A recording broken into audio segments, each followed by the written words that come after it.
কোন আল্লাহর বান্দা, কোন আল্লাহর বান্দি, কোন মুমিন মুসলিম যদি এশা নামাজ জামাতের সাথে আদায় করে, আল্লাহ তাআলা ওই বান্দার আমলনামায় অর্ধ রাত পর্যন্ত নফল নামাজের নেকি দিয়ে দেন। অর্ধেক রাত পর্যন্ত নফল নামাজ পড়লে যে নেকি, এশা নামাজ জামাতে পড়লে ওই নেকি পাওয়া যায়। হাদিসের পরের অংশ, ওয়ামান সাল্লাল ফাজর ফি জামাআতিন ফাকান্নামা ক্বামাল লাইলা কুল্লাহ। কোন আল্লাহর বান্দা বান্দি যদি ফজরের নামাজ জামাতের সাথে আদায় করে, ওই ব্যক্তির আমলনামায় সারা রাত নফল নামাজের নেকি লিখে দেওয়া হয়। আচ্ছা, হাদিস পুরো বলছি, প্রশ্ন করব, খেয়াল করে শুনতে হবে, প্রশ্ন করব। হযরত সবাই অনুরোধ করছে, আসেন বসেন, আপনারা একটু মনোযোগ দিয়ে শোনেন। একটা প্রশ্ন খুব খেয়াল করবেন। এশা নামাজ জামাতে পড়লে অর্ধরাত নফল নামাজের নেকি, ফজর নামাজ জামাতে পড়লে সারা রাত নফল নামাজের নেকি। এই নেকিটা কি এশা নামাজের আর ফজর নামাজের, নাকি এশা আর ফজর নামাজের জামাতে পড়ার নেকি, কোনটা? আপনাদের উত্তর সঠিক। প্রশ্ন করার কারণ কি? কারণ হলো এই, শুধু এশা নামাজ জামাতে পড়লে যদি অর্ধরাত পর্যন্ত নফল নামাজের নেকি পাওয়া যায়, শুধু ফজর নামাজ জামাতে পড়লে যদি সারা রাত নফল নামাজের নেকি পাওয়া যায়, তাহলে ফজরের আর এশার ফরজ নামাজের নেকি এর চেয়ে বেশি না কম? আগে যেটা বললাম এটা হলো জামাতে পড়ার নেকি। তো জামাতের যদি এই নেকি হয়, তাহলে এশার নামাজের কত নেকি আর ফজর নামাজের কত নেকি? সুবহানাল্লাহ। তাহলে এইরকম একটা নামাজ আমরা জামাতের সাথে পড়েছি, আল্লাহ আমাদের আমলনামায় অর্ধরাত পর্যন্ত নফল নামাজের নেকি লিখিয়ে দিয়েছেন, বলেন আলহামদুলিল্লাহ। ভাইরা আমার, আজকের মাহফিলের প্রধান বক্তা শেখ হাফিজ নূর আলম খতিব, পাঁচরুখি বাজার জামে মসজিদ, নারায়ণগঞ্জ। ভাইস প্রিন্সিপাল হাসানাই মাদ্রাসা বংশাল, ঢাকা। এবং মাগরিব থেকে এই পর্যন্ত দুইজন আলেম আলোচনা করেছেন। যারা আলোচনা করেছেন সকলের সুস্থ কামনা করছি। আপনারা যারা আমার আলোচনা শুনবেন, আল্লাহ তাআলা আপনাদের সবাইকে সুস্থ রাখুন, আপনাদের জন্য কল্যাণকর দোয়া করছি। আর অত্র এলাকার গণ্যমান্য ব্যক্তিবর্গ, সম্মানিত ব্যক্তিবর্গ, ওলামায়ে কেরাম, মসজিদের ইমাম, খতিব, মুয়াজ্জিন, এলাকার গণ্যমান্য সম্মানিত ভাইরা, পর্দার অন্তরাশে থেকে যে সকল মা বোনেরা আমাদের কথাগুলো শুনছেন, সকলকেই আমি আমার অন্তরের অন্তঃস্থল থেকে আন্তরিক শুভেচ্ছা জানিয়ে আমার আলোচনা শুরু করছি।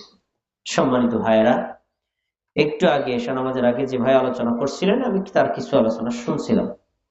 আমার কাছে মনে হইল কি, আমিও নিরস বক্তা, আর আমার আগে যে ভাই আলোচনা করছে সেও নিরস বক্তা, আর আমার পরে যে কি আলোচনা করবে তা আমি জানি না। নিরস বলতে কি, যার কোনো সুর নাই, ছন্দ নাই, কণ্ঠ নাই, শুধু কাটা কাটা কথা বলে। আমার আগে যে ভাই সে কাটা কাটা বলছে, আমিও কাটা কাটা বক্তা। আপনারা খুব একটা মজা পাবেন বলে মনে হয় না, তবে কানের মজা আসল না, অন্তরে গেঁথে যাওয়া আর ব্রেন দিয়ে অনুভব করাই হলো আসল ওয়াজ। আপনারা যদি আমার কথাগুলো মনোযোগ দিয়ে শোনেন, আমি কোনো প্রশ্ন করলে বুঝে শুনে উত্তর দেন, আমি একটা আস্থা আপনাদেরকে দিতে পারি, আমার আলোচনা থেকে আপনারা কিছু শিক্ষা পাবেনই পাবেন ইনশাআল্লাহ। প্রশ্ন করলে উত্তর দিতে রাজি আছেন? তাহলে প্রথমে আমি আমার আলোচনার মূল বক্তব্যের বিষয়টা বলছি। আজকে আপনাদের সামনে আমার বয়ানের বিষয় ইবাদত কবুলের শর্ত। আবার বলছি, ইবাদত কবুলের শর্ত। ভাইরা আমার, আমরা কি মানুষ না অমানুষ? আমাদেরকে কে সৃষ্টি করেছেন? আল্লাহ। আল্লাহ তাআলা যে আমাদেরকে সৃষ্টি করেছেন একদম বিনা কারণে, না কোনো কারণ আছে? কোন লক্ষ্য উদ্দেশ্য ছাড়া, না লক্ষ্য উদ্দেশ্য আছে? সেই লক্ষ্য উদ্দেশ্য কি? আল্লাহ সূরা জারিয়াতের ৫৬ নম্বর আয়াতে বলেছেন। আয়াতটা আপনাদের সবারই মুখস্থ।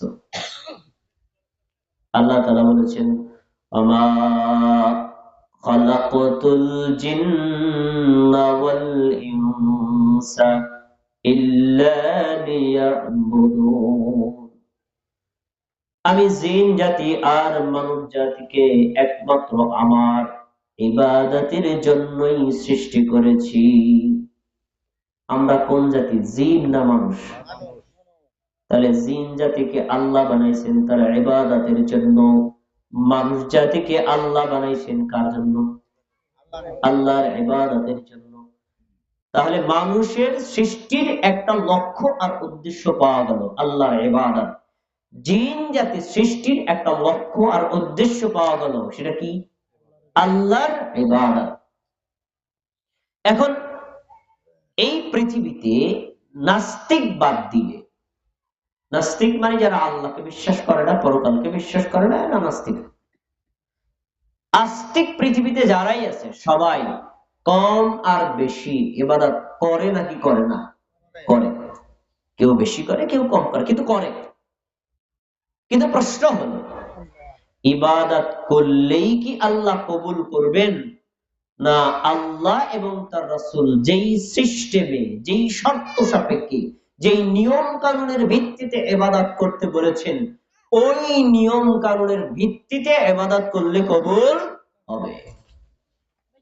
এখন আমরা বেশিরভাগ মানুষ ইবাদত করি, কিন্তু কোন শর্তে ইবাদত করলে আল্লাহ কবুল হবে অনেকেই জানি না। যদি কোনো ব্যক্তি না জানে কোন শর্তে ইবাদত করলে ইবাদত কবুল হবে আর কোন শর্তে ইবাদত করলে ইবাদত কবুল হবে না, এটা যদি না জানে, তাহলে সে কষ্ট করবে, সময় যাবে, টাকাও ব্যয় হবে, কিন্তু সে পরকালে কোনো নেকি পাবে না। তাহলে আপনারা একটু বুঝে শুনে বলেন, ইবাদত কবুল হওয়ার যে শর্ত, এটা কি আমাদের জানা দরকার আছে না নাই? সবার জন্য ফরজ, নারীর জন্য ফরজ, পুরুষের জন্য ফরজ, ছোটর জন্য ফরজ, বড়র জন্য ফরজ, সবার জন্য, আমাদের জন্য ফরজ। আসুন আমি প্রথমে এক নজরে 4টি কারণ বলবো, তারপরে প্রত্যেকটা দলিল দিয়ে বিশ্লেষণ করব। ইবাদত কবুল হওয়ার কোরআন ও হাদিসে অনেকগুলো শর্ত আছে, তার ভিতরে মৌলিক শর্ত 4টি। আমার দিক তাকাইতে হবে, অন্য দিক তাকাইলে কেউ কথা বুঝবেন না। ইবাদত কবুল হওয়ার মৌলিক শর্ত কয়টি বলছি? সবার বলতে হবে কয়টি? ইবাদত কবুল হওয়ার মূল শর্ত, আসল শর্ত হলো 4টি। এক নজর বলতেছি, শোনো। ঈমান থাকা, 2 নম্বর সহিহ নিয়ত করা, 3 নম্বর হালাল খাবার খাওয়া, 4 নম্বর সুন্নাত তরিকা অনুযায়ী ইবাদত করা। এবার আপনারা সবাই আমার সাথে বলবেন, আমি বলার পরে আপনারা বলবেন। বলেন, 1 নম্বর ঈমান থাকা, 2 নম্বর সহিহ নিয়তে ইবাদত করা, 3 নম্বর হালাল খাবার খাওয়া, 4 নম্বর সুন্নাত তরিকা অনুযায়ী ইবাদত করা। 4টা কি মনে থাকবে দাদা চাচারা? এই 4টা হলো আসল, মূল। এই 4টার কোনো একটাই যদি আপনার ভুল হয়, ইবাদত করবেন, কবুল আল্লাহ করবে না। আর যে ইবাদত আল্লাহ কবুল করবে না, ওই ইবাদত দিয়ে নেকি পাওয়া যাবে? ওই ইবাদত দিয়ে জাহান্নাম থেকে মুক্তি পাওয়া যাবে? ওই ইবাদত দিয়ে জান্নাত লাভ করা যাবে? তাহলে এই 4টা শর্ত আমাদের সবাইকে জানতে হবে। প্রথম কারণ কি? ঈমান থাকা। আল্লাহ তাআলা সূরাতুন নিসার 134 নম্বর আয়াতে বলেছেন, ইয়া আইয়ুহাল্লাযীনা আমানু আমিনু বিল্লাহি ওয়া রাসূলিহি, হে মুমিনগণ, তোমরা আল্লাহর উপর ঈমান আনো আর তার রাসূলের উপর ঈমান আনো, আর আল্লাহ তার রাসূলের উপর যে কিতাব মানে কোরআন নাযিল করেছেন সেই কোরআনের উপরেও ঈমান আনো। খেয়াল করে শোনো, হে মুমিনগণ, তোমরা আল্লাহর উপর ঈমান আনো, রাসূলের উপর ঈমান আনো, কোরআনের উপর ঈমান আনো। কাদেরকে আল্লাহ ঈমান আনতে বলছেন? শোনেন নাই, দেখছেন? আমি তো বলছি, আমার কথা মনোযোগ দিয়ে না শুনলে বুঝবেন। আমি কোনো কিচ্ছা কাহিনী বলবো না, একটা গল্প না, কোরআন আর হাদিস। খেয়াল করে না শুনলে বুঝবেন না। হে মুমিনগণ, কাদেরকে ডাকছে বলেন? কাফেরদের। তোমরা ঈমান আনো আল্লাহর উপর, ঈমান আনো নবীর উপর, ঈমান আনো কোরআনের উপর। আল্লাহ কাদেরকে ঈমান আনতে বলছেন? মুমিনদেরকে। এখন মুমিনকে যে ঈমান আনছে সেই তো মুমিন। তা আল্লাহ মুমিনদেরকে ঈমান আনতে বললেন, কারণটা কি? বলতে পারতেন হে কাফেরেরা ঈমান আনো, হে মুনাফিকরা ঈমান আনো, হে বেদাতীরা ঈমান আনো, হে হিন্দুরা ঈমান আনো, হে বৌদ্ধরা ঈমান আনো। এটা বলেন। আল্লাহ কি বলছেন? হে মুমিনগণ, তোমরা ঈমান আনো। এর মানে হলো আপনার ঈমান আনায় যদি ভুল ত্রুটি থাকে, ভুলটাকে সংশোধন করে সঠিকভাবে ঈমান আনতে হবে। আর আপনার ঈমান আনা যদি সঠিক হয়, মৃত্যু পর্যন্ত এই ঈমানের উপর অটল অবিচল থাকতে হবে। যদি কোনো ব্যক্তি সঠিকভাবে ঈমান আনে, ঈমানের উপর অটল থাকে, জান্নাতের ফয়সালা করে দিবেন কে? আল্লাহ। তাহলে এখানে পাওয়া গেল আল্লাহ ঈমান আনতে বলেছেন। এবার সূরা মায়েদার ৫ নম্বর আয়াতে দেখেন আল্লাহ বলেন, ওয়ামান ইয়াকফুরু বিল ঈমানি ফাকাদ হাবিতা আমালু। যে ব্যক্তি ঈমান আনতে অস্বীকার করবে, আল্লাহকে বিশ্বাস করবে না, নবীকে বিশ্বাস করবে না, কোরআনকে বিশ্বাস করবে না, হাদিসকে বিশ্বাস করবে না, আখিরাতকে বিশ্বাস করবে না, তাকদীরকে বিশ্বাস করবে না, এই পরকালের যতগুলো স্টেপ আছে এগুলো যদি অবিশ্বাস করে, সন্দেহ পোষণ করে, ওই ব্যক্তি অতীতে যত ভালো আমল করেছে সব আমলগুলো পুড়ে ছাই হয়ে যাবে। কেউ যদি আল্লাহকে বিশ্বাস না করে, নামাজ পড়লে নামাজ কবুল হবে না, কাজে লাগবে না। কেউ যদি আখিরাতকে বিশ্বাস না করে, সে সিয়াম পালন করলে সিয়াম দিয়ে পরকালে কোনো উপকার হবে না। কেউ যদি তাকদীরে বিশ্বাস না করে, সে যত ভালো আমল করুক আল্লাহর দরবারে কবুল হবে না।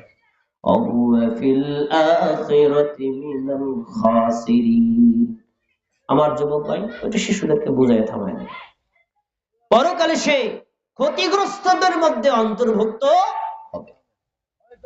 তাহলে দুইটি আয়াত আপনার সামনে পেশ করেছি।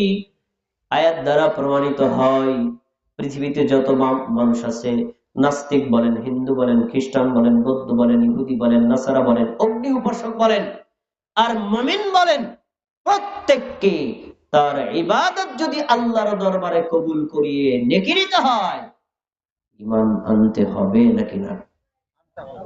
কথা বলছেন নাই? ঈমান আনা লাগবে নাকি লাগবে না?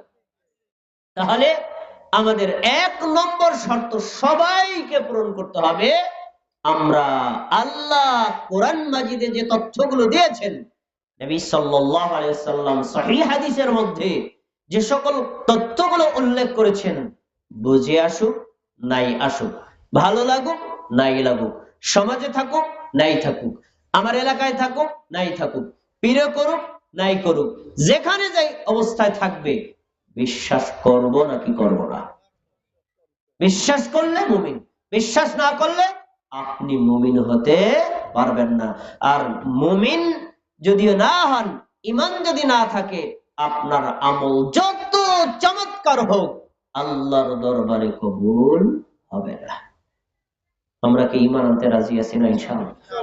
আপনাদের কাছে জিজ্ঞাসা, কোরআনে যা আল্লাহ বলছেন সবাই হয়তো জানেন না, কিন্তু জানেন আর না জানেন, বিশ্বাস করেন নাকি করেন না?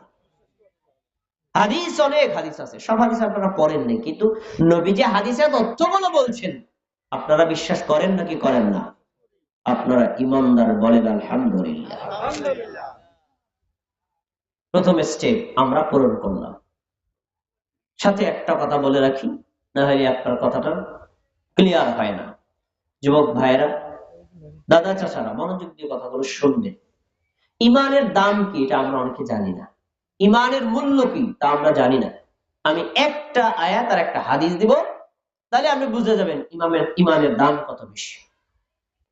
আল্লাহ তাআলা সূরাতুল আলে ইমরানের 92 নম্বর আয়াতে বলেছেন, ইন্নাল্লাযীনা কাফারু ওয়া মাতু ওয়া হুম কুফফারুন ফালান ইউকবালা মিন, যে ব্যক্তি কুফরি করেছে, কাফের অবস্থায় মরেছে, সে ব্যক্তি জাহান্নামের আগুন থেকে বাঁচার জন্য আল্লাহ তাআলাকে যদি সমগ্র পৃথিবী ভর্তি স্বর্ণ দেয়, অথবা আল্লাহকে বলে, আল্লাহ তোমাকে এতগুলো সোনা দিলাম, এই সোনার বিনিময়ে তুমি আমাদেরকে জাহান্নামের আগুন থেকে বাঁচাও। আপনাদের কাছে জিজ্ঞাসা, আল্লাহ কি জাহান্নামের আগুন থেকে বাঁচাবে? এতগুলো সোনা দিল, কারণ কি? ঈমান নাই। খেয়াল করে শোনেন, আপাশী এলাকার লোক, আমি মাদারীপুরের সন্তান, আমার বাড়ি দুধখালী ইউনিয়নে। আমি আপনাদের এলাকায় 3 বছর যাবত আসছি, এর আগে 2 বার আসছি, আজকে 3য় বার। কথাগুলো মনোযোগ দিয়ে শুনবেন। আপনার এই কথাগুলো যদি আপনার অন্তরে দাগ না কাটে, তাহলে বোঝা যাবে আপনার অন্তর মরে গেছে। এবার হাদিস নেই, সহিহ বুখারী 22 নম্বর হাদিস।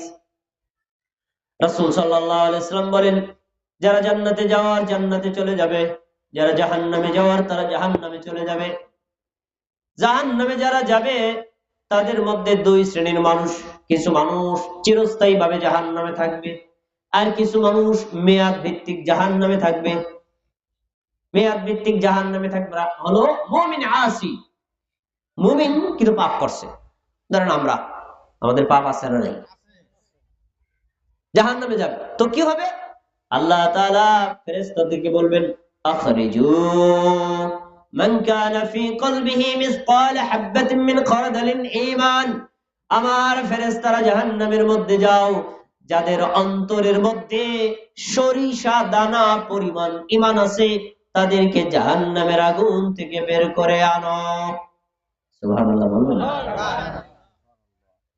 তারপরে জ্বলন্ত অঙ্গাররত অবস্থায় লোকটাকে বের করে আনার পরে তার উপরে পানি ঢেলে দেওয়া হবে।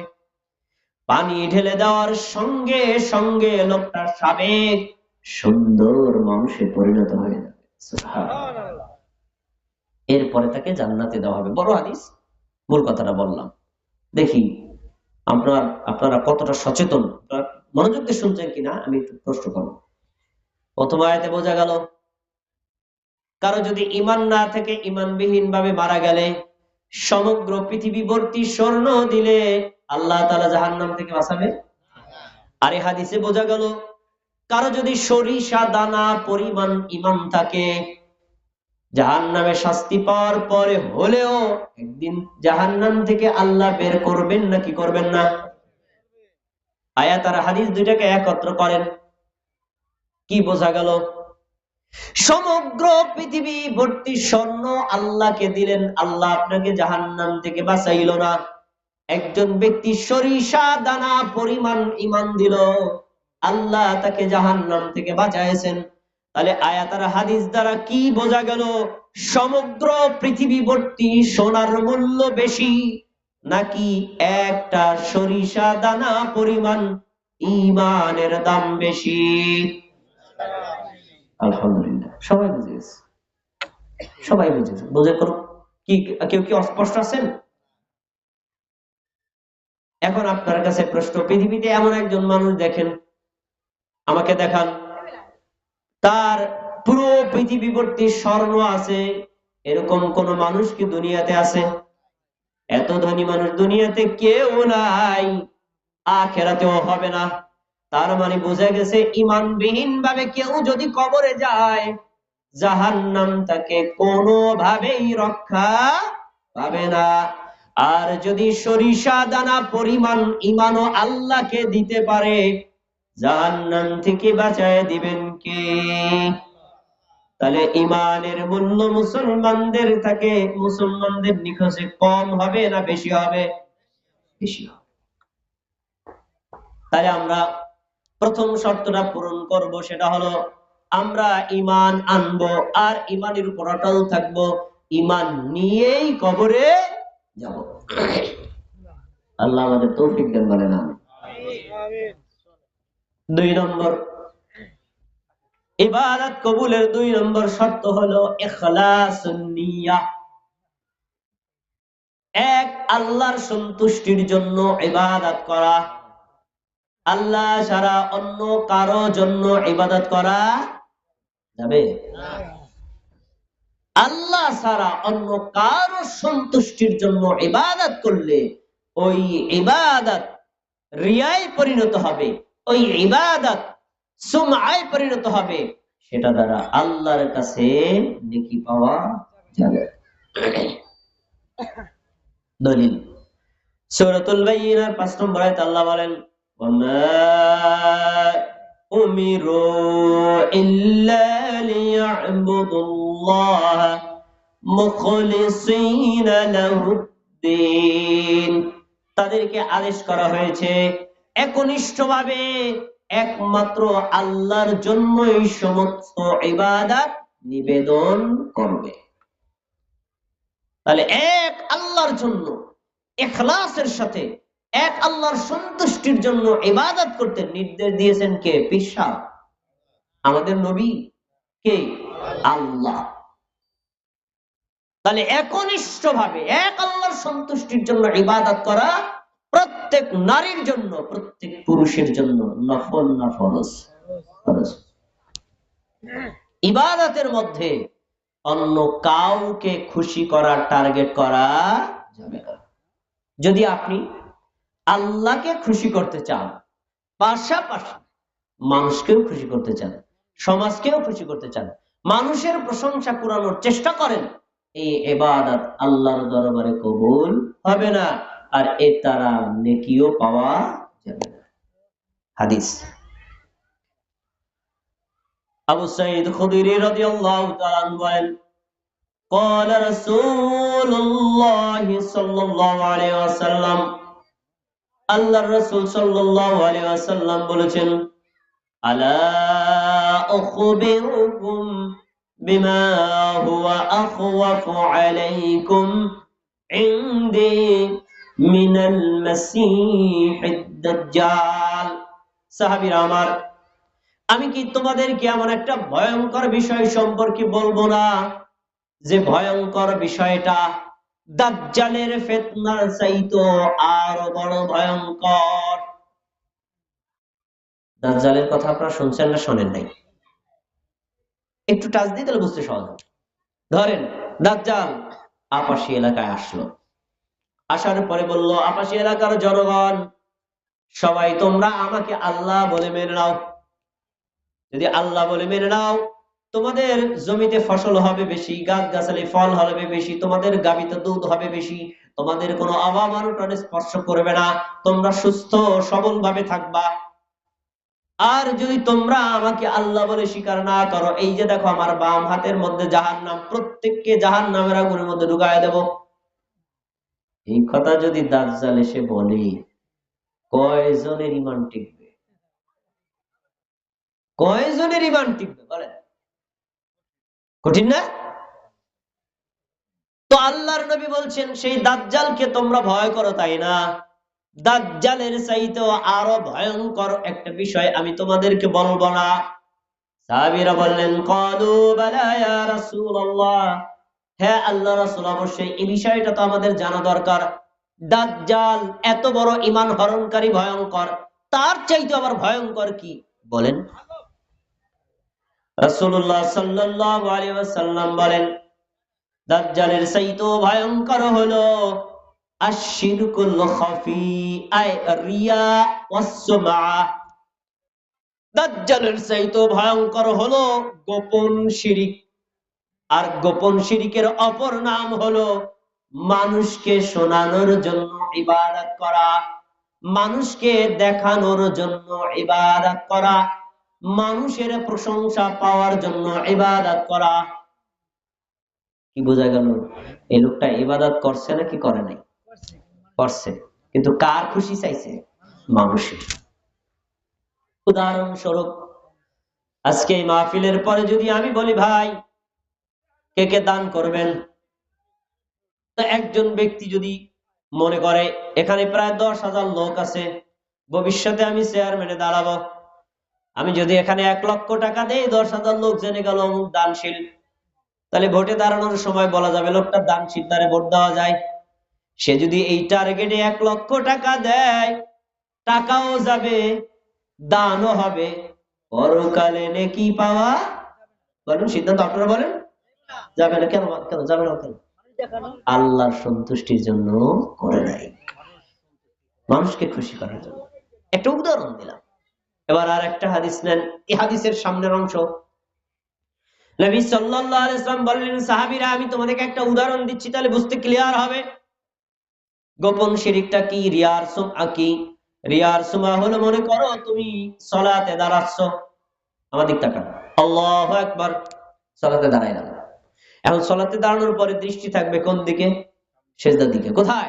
সিজদার দিকে। আমি সিজদার দিকে তাকায় আছি, ডান দিকে কোন লোক থাকলে বোঝা যায় নাকি যায় না?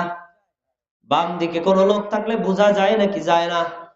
এখন আমি যখন আল্লাহু আকবার বলে নামাজে দাঁড়াইলাম, আমি এলাকায় বক্তা হিসেবে আসছি, দেখলাম ডান পাশে একটা লোক আমার দিকে তাকায় রয়েছে, মনে মনে ভাবলাম আজকে আমি এলাকার বক্তা, আমার দিকে তাকায় রয়েছে, আমার নামাজটা যদি সুন্দর না হয় বলবে নুরুল হক কি বক্তা আনছেন, নামাজই তো ভালো না।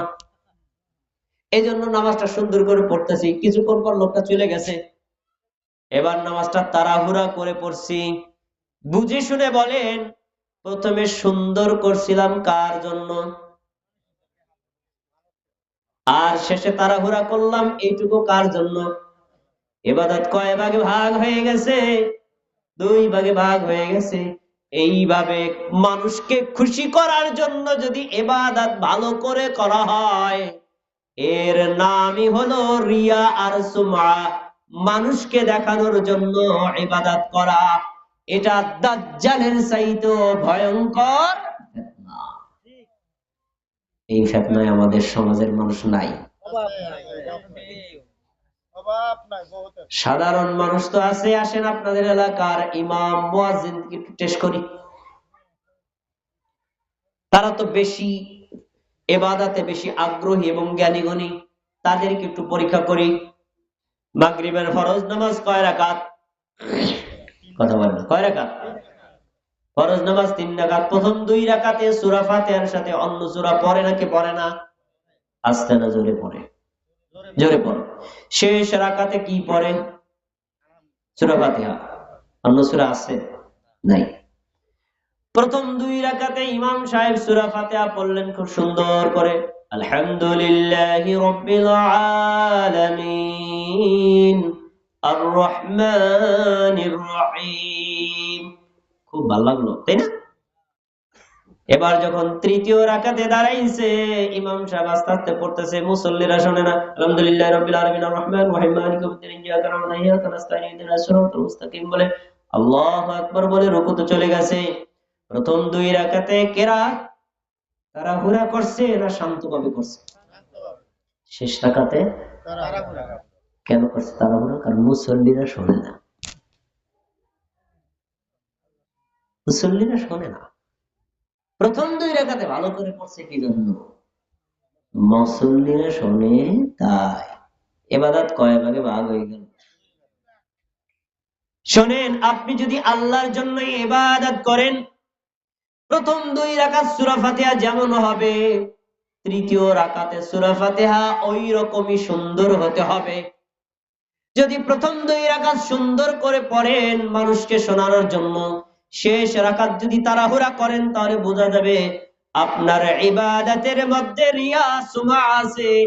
আপনি ইমাম হতে পারেন, এই নামাজ দিয়া পরকালে জান্নাত পাওয়া যাবে না। আমি মিথ্যা কথা বলছি, তাই না? বিশ্বাস হলে ট্রাই করেন। আপনার ইমামের পিছনে মাগরিবের নামাজ পড়ে প্রথম 2 রাকাতে সূরা ফাতিহা পড়বেন, দেখবেন তার সাথে সাথে পড়তে পারতেছেন। শেষ রাকাতে সূরা ফাতিহা পড়েন, দেখবেন ইয়্যাকা না'বুদু গেছেন, এরপরে যাওয়ার আগে ইমাম সাহেব রুকুতে চলে গেছে। তা উনি কি সূরা ফাতিহা পড়েন? পড়ছে, তাড়াহুড়ো করে পড়ছে, তাড়াহুড়ো করে পড়ছে। অথচ ইবাদত কেউ দেখলেও হবে যেমন, না দেখলেও হবে তেমন। আমরা কার জন্য করি? মানুষকে দেখার জন্য? কার জন্য? আল্লাহর জন্য। তাহলে আমরা এখান থেকে কি শিক্ষা পেলাম? আল্লাহর জন্য যদি কেউ ইবাদত না করে, মানুষকে খুশি করার জন্য করে, এই ইবাদত আল্লাহর দরবারে কবুল হবে না। এই ইবাদত দিয়ে আল্লাহর থেকে নেকি আর জান্নাত নেওয়া যাবে না। দুইটা শর্ত গেল। এবার আসে ৩ নম্বর শর্ত, আকলুল হালাল। হালাল পবিত্র খাবার খাওয়া। আপনি যে খাবার খান, পানীয় গ্রহণ করেন, পোশাক পরেন, আপনার আয় উপার্জিত সম্পদ অবশ্যই হালাল হতে হবে। যদি আপনি হারাম ভাবে ইনকাম করেন, ওই হারাম ইনকামকৃত সম্পদ খেয়ে, হারাম ইনকামকৃত সম্পদের পোশাক পরে ইবাদত করলে আল্লাহর দরবারে কবুল হবে না। এটা অনেক জটিল, এটা অনেক কঠিন। কারণ হারামের সাথে যুক্ত নাই এমন মানুষ খুঁজে পাওয়া কঠিন। আলেম বলেন, সাধারণ মানুষ বলেন, বক্তা বলেন, আমি বলেন, আপনি বলেন, কম বেশি সবাই জড়িত। সাবধান, আল্লাহর দরবারে যদি ইবাদত কবুল করাতে হয়, আর আল্লাহর দরবারে যদি নেকি নিতে হয়, জান্নাত পেতে হয়, হারাম খাওয়াও যাবে না, হারাম উপার্জন করাও যাবে না। দলিল কি? সূরাতুল বাকারার 188 নম্বর আয়াতে আল্লাহ বলেন, ওয়ালা তাকুলু আমওয়ালাকুম বাইনাকুম বিল বাতিল। মুমিনগণ শোনো, মুসলিমগণ শোনো, তোমরা একে অন্যের সম্পদ অন্যায়ভাবে কখনো গ্রহণ করবা না। অন্যায়ভাবে অন্যের সম্পদ খাওয়া যাবে না। নিষেধ করছে কি? আমি? কে করছে? আল্লাহ। আপনার সাথে আমার পাশাপাশি জমি আছে, দীর্ঘদিন যাবৎ পর্যন্ত আপনি বাড়িতে থাকেন না, জমি চাষাবাদ করেন না। এবার আপনার বাড়ির পাশে আইল, আমি গর্ত করতে করতে আপনার জমির ভিতরে ঢুকায় দিছি, 1 বিঘত 1 হাত পর্যন্ত বেশি খাইতেছি। যতদিন পর্যন্ত ওই 1 বিঘত 1 হাত জায়গার ধান, পাট অথবা যে কোনো পণ্য অথবা যে কোনো ফসল আমি উৎপাদন করে খাবো, এটা কি আমার জন্য হারাম নাকি হালাল? এই ফসল খেয়ে যদি আপনি ইবাদত করেন, আল্লাহর দরবারে কবুল হবে না। আপনার থেকে টাকা ধার নিছি, 12 বছর পার হয়ে গেছে, দেই না।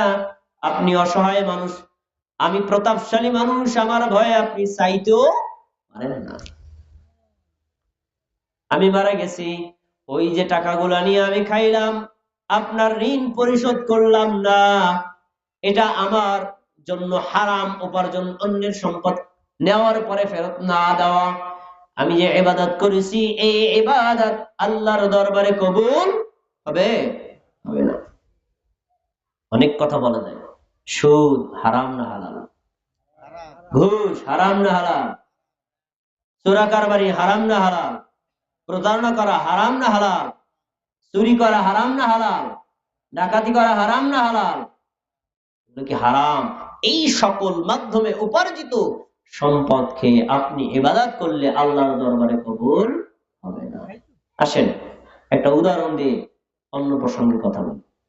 রাসূল সাল্লাল্লাহু আলাইহি সাল্লাম সাহাবীদেরকে বলছে, সাহাবীরা শোনো, ইন্নাল্লাহা তাইয়্যিবুন লা ইয়াকবালু ইল্লা তাইয়্যিবা।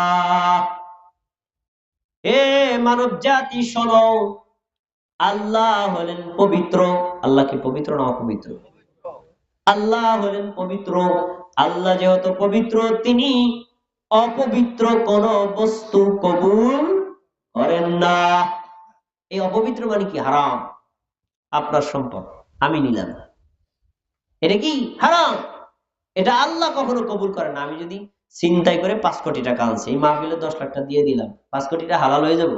2 পয়সা অনেকে বলা, বুঝতে পারছেন?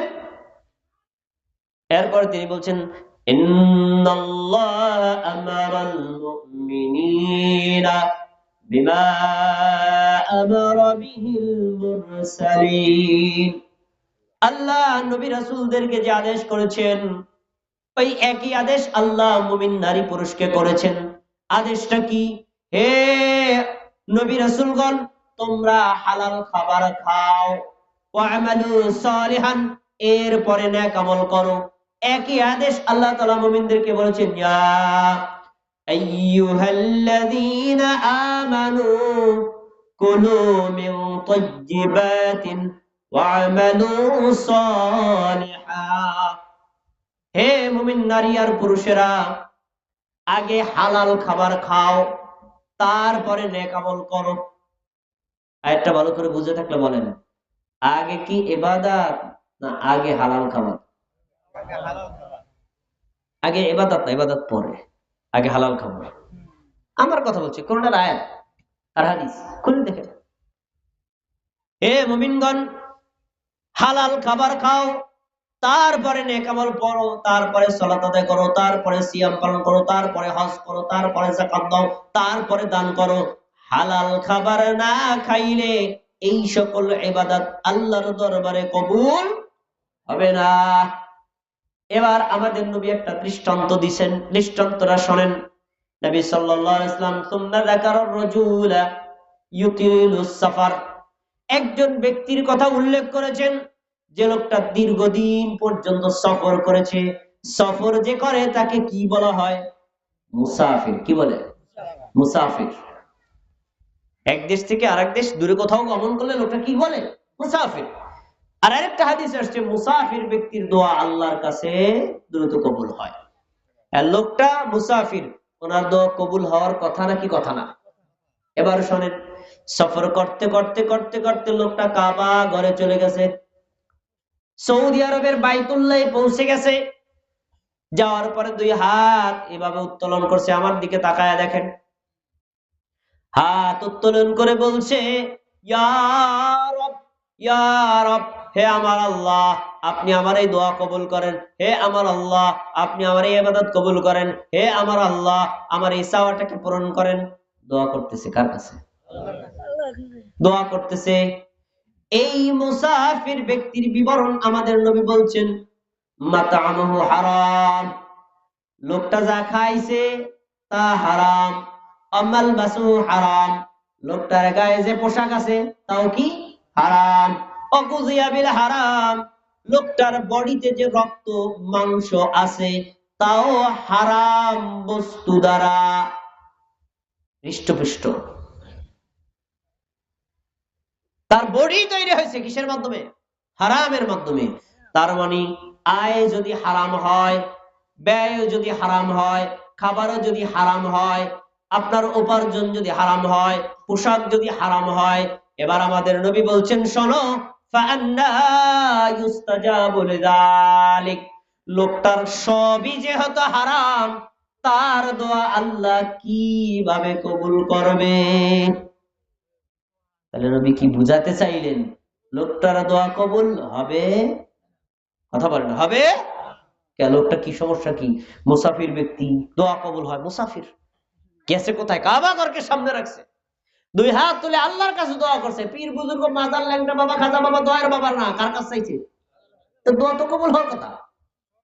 হয় নাই কেন? হারাম উপার্জিত হওয়ার কারণে। এই হারাম হালাল দিয়ে যদি ট্রাই করি, আমাদের দেশের সাধারণ মানুষ তো আছে, মসজিদের ইমাম সব ধরা খাবে। অত্যন্ত কঠিন। এজন্য আপনি আল্লাহর ইবাদত করেন কষ্ট করে, পরকালে যদি নেকি নিতে চান, আপনি 3 বেলা না খাইয়া, ভাই 2 বেলা খান। গরুর গোশত না খাইয়া আপনি পুঁটি মাছ দিয়ে ভাত খান। হালাল হলে আল্লাহর দরবারে নেকিও পাওয়া যাবে, আখিরাতে মুক্তিও পাওয়া যাবে। এখন থেকে হারাম ছেড়ে দিয়ে রাজি আছি না ইনশাআল্লাহ? সাধ্যমতো হালাল উপার্জন করে খাবো, বলেন ইনশাআল্লাহ। কয়টা গেছে? 3 নম্বর। 4 নম্বর, ইত্তিবাউস সুন্নাহ, সুন্নাতের অনুসরণ করা।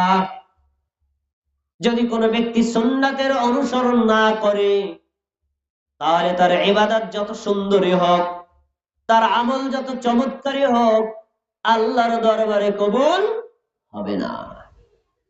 এখন সুন্নাত মানে কার সুন্নাত বলতে পারেন? হ্যাঁ, আলহামদুলিল্লাহ, আমাদের নবীর সুন্নাত, নবী মুহাম্মদ সাল্লাল্লাহু আলাইহি ওয়াসাল্লামের সুন্নাহ। মানে নবী মুহাম্মদ সাল্লাল্লাহু আলাইহি ওয়াসাল্লাম হলেন আমাদের নবী আর রাসূল, আর আমরা হলাম তার উম্মত। আমরা কি? উপস্থিত একটা প্রশ্ন, কে বলতে পারবেন উম্মত অর্থ কি? হয় নাই? উম্মত অর্থ কি কে বলতে পারবেন? আমরা অনেকবার শুনছি আমরা নবীর উম্মত, কিন্তু উম্মত মানে কি জানি না। উম্মত অর্থ অনুসারী। উম্মত অর্থ কি? আমরা কার অনুসরণ করব? না, নবীর। আল্লাহর আদেশ মানবো, ওই আদেশটা মানবো কার দেখানো নিয়মে? নবী সাল্লাল্লাহু আলাইহি ওয়াসাল্লামের দেখানো নিয়মে। তাহলে এই সুন্নাত মানে পদ্ধতি, সুন্নাত মানে তরিকা, সুন্নাত মানে নিয়ম। কার পদ্ধতি, কার তরিকা, কার নিয়ম? মুহাম্মদ সাল্লাল্লাহু আলাইহি ওয়াসাল্লামের পদ্ধতি। তাহলে কার সুন্নাত অনুযায়ী ইবাদত করতে হবে? নবী মুহাম্মদ সাল্লাল্লাহু আলাইহি ওয়াসাল্লামের সুন্নাত তরিকা অনুযায়ী ইবাদত করা নারীর জন্য ফরজ, পুরুষের জন্য ফরজ, যুবকের জন্য ফরজ, যুবতীর জন্য ফরজ, সাধারণ মানুষের জন্য ফরজ, আলেমদের জন্য ফরজ, পীরদের জন্য ফরজ, বুজুর্গদের জন্য ফরজ। প্রত্যেক ব্যক্তি যদি বলে আমি মুমিন, তাহলে তার কার সুন্নাত ফলো করতে হবে? মুহাম্মদ সাল্লাল্লাহু আলাইহি ওয়াসাল্লামের সুন্নাত অনুযায়ী ইবাদত করতে হবে, নাহলে আপনার ইবাদত আল্লাহর দরবারে কবুল। প্রশ্ন, দলিল কি? নবীর সুন্নাত তরিকা করতে হবে, তার দলিল কি? আসেন, সূরাতুল মুহাম্মদ 33 নম্বর আয়াত, মানে এই সূরাটা আমাদের নবীর নামে এই সূরা। 33তম আয়াতে আল্লাহ বলেন, ইয়া আইয়ুহাল্লাযীনা আমানু আতিউল্লাহ ওয়া আতিউর রাসূল। হে মুমিনগণ, তোমরা আল্লাহর আনুগত্য করো আর রাসূলের আনুগত্য করো। কথা বুঝে থাকলে বলেন, প্রথমে কার কথা মানতে হবে? আল্লাহর। তারপরে কার কথা মানতে হবে? রাসূলের। আল্লাহর আনুগত্য, আল্লাহর কথা আপনি কিভাবে মানবেন? আল্লাহ কোরআন মাজিদের মধ্যে 114টা সূরা নাযিল করেছেন। এই সূরাগুলোর মধ্যে যতগুলো আয়াত আছে, প্রত্যেকটা আয়াত আপনি বিশ্বাস করবেন, মেনে নিবেন, ওই আয়াত অনুযায়ী আপনি আমল করার চেষ্টা করবেন। এটা হলো আল্লাহর আনুগত্য। আল্লাহর ওই আয়াতগুলো আমাদের নবী যেইভাবে ব্যাখ্যা করেছেন, প্র্যাকটিক্যাল যেভাবে আমল করে দেখাইছেন, তার বর্ণনা পাওয়া যাবে হাদিসে। তাহলে আপনাকে যদি আপনি হাদিস মেনে চলেন, নবীর কথারও অনুসরণ করলেন, তাহলে অনুসরণ কয়টা হলো? এক আল্লাহর, দুই কার? রাসূলের। তার মানে আপনাকে কোরআন মেনে চলতে হবে, হাদিস মেনে চলতে হবে। কোরআন আর হাদিস যদি আনুগত্য করেন, তাহলে আপনার আমল আল্লাহর দরবারে কবুল হবে। আর যদি আপনি কোরআন না মানেন, হাদিস মানেন, আল্লাহর দরবারে কবুল হবে না। কোরআন মানেন, হাদিস মানেন না, আল্লাহর দরবারে কবুল হবে না। কোরআন হাদিস কোনোটাই মানেন না, আপনার ইবাদত যতই সুন্দর হোক, আল্লাহর দরবারে কবুল হবে না। আয়াতের পরের অংশ বলছি, ওয়ালা তুবতিলু আ'মালাকুম, তোমরা তোমাদের আমলগুলো বাতিল করে দিও না। আয়াতটা পুরো শোনেন। মুমিনগণ, আল্লাহর কথা মানো, রাসূলের কথা মানো, তোমাদের আমল বাতিল করে দিও না। তার মানে আল্লাহর কথা মানলে আমল কবুল হবে, নবীর কথা মানলে আমল কবুল হবে। আল্লাহ এবং নবীর কথা যদি না মানেন, তাদের নির্দেশ অনুযায়ী আমল না করেন, আপনার আমল আল্লাহর দরবারে বাতিল বলে গণ্য হবে। বাতিল মানে রিজেক্টেড, বাতিল মানে অগ্রহণযোগ্য, বাতিল মানে এটা কোন ধরনের আল্লাহর কাছ থেকে এলাও করে নেকি নেওয়া যাবে না। আয়াতটি থেকে বোঝা গেল নবীর কথা মানতে হবে নাকি হবে না? মানতে হবে। নবীর হাদিস মানে আমাদের জন্য কি ফরজ। কোন ব্যক্তি যদি নবীর তরিকা অনুযায়ী আমল করে, নবীর সুন্নাত মেনে চলে, আর নবীর সুন্নাতের বিরোধিতা না করে, ওই ব্যক্তির জন্যই আল্লাহ জান্নাতের ফয়সালা করে দিবেন। দলিল সহিহ বুখারী ৭২৭৯ নম্বর হাদিস। আবু হুরায়রা রাদিয়াল্লাহু আনহু বলেন, قال النبي صلى الله عليه وسلم, আল্লাহর নবী সাল্লাল্লাহু আলাইহি ওয়াসাল্লাম বলেছেন, কুল্লু উম্মতি ইয়াদখুলুনাল জান্নাহ, আমার উম্মতের প্রত্যেকেই যাবে জান্নাতে। সুবহানাল্লাহ। আমরা কার উম্মত? আদম আলাইহিস সালামের উম্মত, মুসা আলাইহিস সালামের উম্মত, ঈসা আলাইহিস সালামের উম্মত, নূহ আলাইহিস সালামের উম্মত। কার উম্মত? মুহাম্মদ সাল্লাল্লাহু আলাইহি ওয়াসাল্লামের উম্মত। তাহলে আমাদের ব্যাপারে আমাদের নবী বলছেন কুল্লু উম্মতি ইয়াদখুলুনাল জান্নাহ, আরে আমার উম্মত যে আছে কেউ বাদ থাকবে না, সবাই জান্নাতে যাবে। খুশির সংবাদ, আপনাদের সংবাদ। খুশি হয়েছেন না? সামনে একটা ব্যারিকেড দেওয়া হবে। এই ব্যারিকেডে কয়জনে আটকায় যান নাকি? ইল্লা মান আবা, তবে আমার উম্মতের মধ্যে যে নারী যে পুরুষ জান্নাতে যেতে অস্বীকার করবে, সে জান্নাতে যেতে পারবে না। জান্নাতে যেতে চাইলে যাইতে পারবেন, আর যদি বলে আমি যাব না, তাহলে জান্নাতে যাওয়া যাবে না। সাহাবীরা হাদিসের এই পর্যন্ত শোনার পরে আমাদের নবীকে একটা প্রশ্ন করছেন। এই প্রশ্ন আমি আপনাদেরকে করি, এখানে যারা আছেন জান্নাতে যেতে চান না, জাহান্নামে যেতে চান, কে কে আছেন? কে আছেন ভাই? কেউ নাই। আমরা কেউ জাহান্নামে যেতে চাই না, আর কেউ বলি না জান্নাতে যাবো না। এমন লোক আছে? নাই। এমনকি যে লোকটা চুরি করে, ডাকাতি করে, মিথ্যা কথা বলে, জেনা করে, সেও প্রত্যাশা করে কোথায় যাবে? জান্নাতে। হাদিস এই পর্যন্ত বলার পরে এবার আমাদের নবী কাছে সাহাবীরা প্রশ্ন করছে, ক্বালু ইয়া রাসূলুল্লাহ, সাহাবীরা বললেন আল্লাহর রাসূল, ওয়া মান ইয়াবা, আপনার উম্মতের মধ্যে এমন কোন লোক আছে যে জান্নাতে যেতে চায় না, জান্নাতে যেতে অস্বীকার করে? আমরা তো এমন কোন লোক দেখি না যে জান্নাতে যেতে চায় না। এখন আমাদের নবী বলছেন, শোনো, কে জান্নাতে যেতে চায় না এটা তার কপালে লেখা থাকবে না, তার বডিতেও লেখা থাকবে না, তার পোশাকেও লেখা থাকবে না, কিন্তু বুঝবা কিভাবে? আমি একটা কৌশল বলে দিচ্ছি, তাইলে বুঝতে পারবা লোকটা যে জান্নাতে যেতে চায় না। কিভাবে? ক্বালা মান আতাআনি দাখালাল জান্নাহ, আমার উম্মতের মধ্যে যেই নারী যেই পুরুষ আমার কথা মানে, আমার আনুগত্য করে, আমার সুন্নাত অনুযায়ী চলে, আমি যা করেছি তা করে, আমি যা বলেছি তাই বলে, আমি যেভাবে করেছি সেভাবেই করে, আমি যেভাবে বলেছি সেভাবেই বলে, আমি যেভাবে বলেছি পরিবর্তন করে না, আমি যেভাবে করেছি পরিবর্তন করে না, এক কথায় আমাকে ফটোকপি করবে, যে জান্নাতে যাবেও সে। ওই যে ভাই বলে ফেলছেন, উম্মত অর্থ অনুসারী। কিসের অনুসরণ? নবীকে অনুসরণ। তিনি সালাত পড়ছেন যেমন, আপনি সালাত পড়বেন কার মতো? তার মতো। তিনি সিয়াম আদায় করছেন যেমন, আপনি করবেন তেমন। তিনি হজ করছেন যেভাবে, আপনিও করবেন সেভাবে। তিনি যাকাত দিচ্ছেন যেভাবে, আপনিও করছেন সেভাবে। তিনি যেভাবে শিক্ষা দিয়েছেন তার থেকে একটু বাড়ানো যাবে না, কমানো যাবে।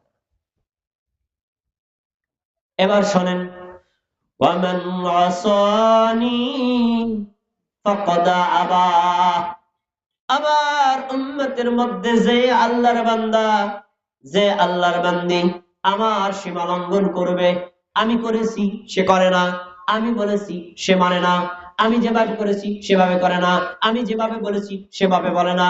এক কথায় নবীর চাইতে বাড়ায়া করে, নবীর চাইতে কমায়া করে।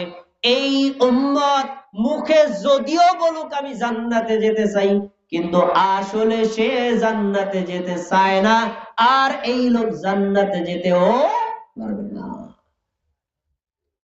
তাহলে আমরা নবী যেভাবে ইবাদত করেছি সেভাবে করব নাকি অন্যভাবে করব?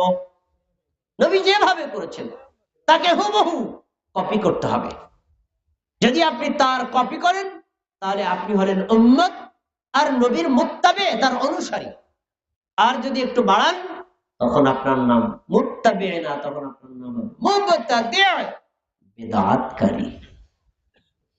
বিদআতকারী, নতুন আবিষ্কারকারী। নবী যেভাবে করে নাই আপনি সেভাবে করলেন কেন? নবী যেভাবে বলে নাই আপনি সেভাবে বললেন কেন? নবীর কথাটা জানার পরে কেন আপনি ওভারটেক করলেন? আপনার নাম হলো মুবতাদি, বিদআতি। বিদআতি কোথায় যাবে? জান্নাতে না জাহান্নামে? হাদিস শুনছেন, আমার আগে দেখলাম এক ভাই অনেক বেদাত সম্পর্কে আলোচনা করছেন। আমি আবার ভাবছি বেদাত সম্পর্কে যেভাবে বলা শুরু করছে, মাহফিলে আমরা পর্যন্ত উঠতে পারি কিনা সন্দেহ করি। বেদাত তো একটা ভয়ঙ্কর জিনিস। যে বেদাত করে তার কথা বললেই তো সে রাগে নাকি ঝগড়া দিয়ে লেগে যায়।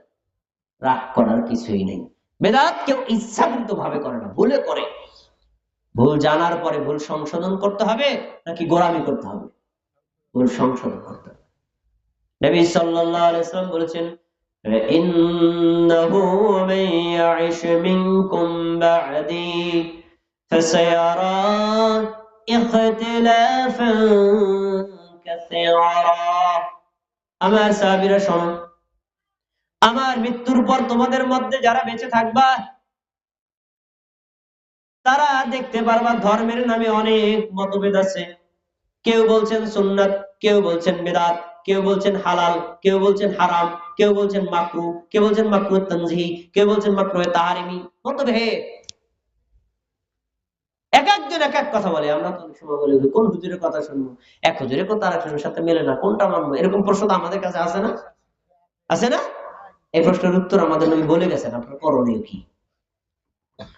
ফাসায়ারা ইখতিলাফান কাসীরা, তোমরা দেখবা অনেক মতভেদ আছে। এক একজন এক একটা কথা বলে, একজনের কথার সাথে আরেকজনের কথার মিল নাই, একজনের আমলের সাথে আরেকজনের আমলের মিল নাই। তখন আপনার করণীয় কি আর আমাদের করণীয় কি? নবী আগেই বলে গেছেন, মরার আগে বলে গেছেন, তিনি 1450 বছর আগে বলে গেছেন কি করবেন। ফাআলাইকুম বিসুন্নতি ওয়াসুন্নাতিল খুলাফাইর রাশিদিন।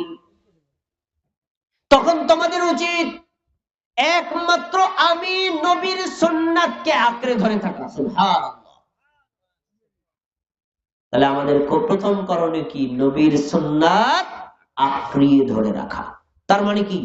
নবী যেভাবে করেছেন সেভাবে করা, যেভাবে বলেছেন ওভাবেই বলা, তিনি যেভাবে ইবাদত করেছেন তাকে কপি করা, তার থেকে একটু বাড়িয়ে না যাওয়া, কমিয়ে না যাওয়া, ডিসপ্লেস না করা, তার থেকে যুক্তি দিয়ে অতিরঞ্জিত না করা, তাকে হুবহু মেনে চলা। এটার নামই হলো ইত্তিবাউস সুন্নাহ, নবীর সুন্নাতের অনুসরণ। তো আজকে আমরা সেই যুগে বসবাস করছি। একজনের কথার সাথে আরেকজনের কথার মিল নাই, একজনের ফতোয়ার সাথে আরেকজনের ফতোয়ার মিল নাই। এখন আমরা কি করব? সব হুজুরদেরকে সম্মান করবো, কাউকে অপমান করব না, কিন্তু যার কথা নবীর সাথে মিলবে আমরা তারটাই মানবো।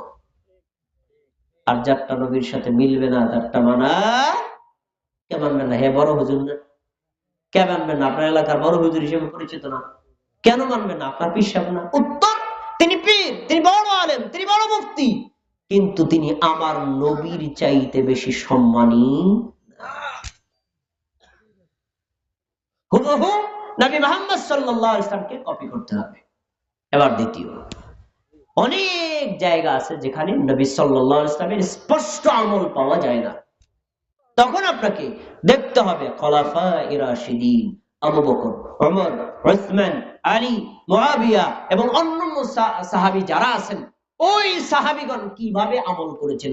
ফাআলাইকুম বিসুন্নতি ওয়া সুন্নাতিল খুলাফায়ে রাশিদিন, তারপরে দেখো খোলাফায়ে রাশিদিন হেদায়েতপ্রাপ্ত এই সাহাবীরা কিভাবে আমল করেছেন, তোমরা সেভাবে আমল করো।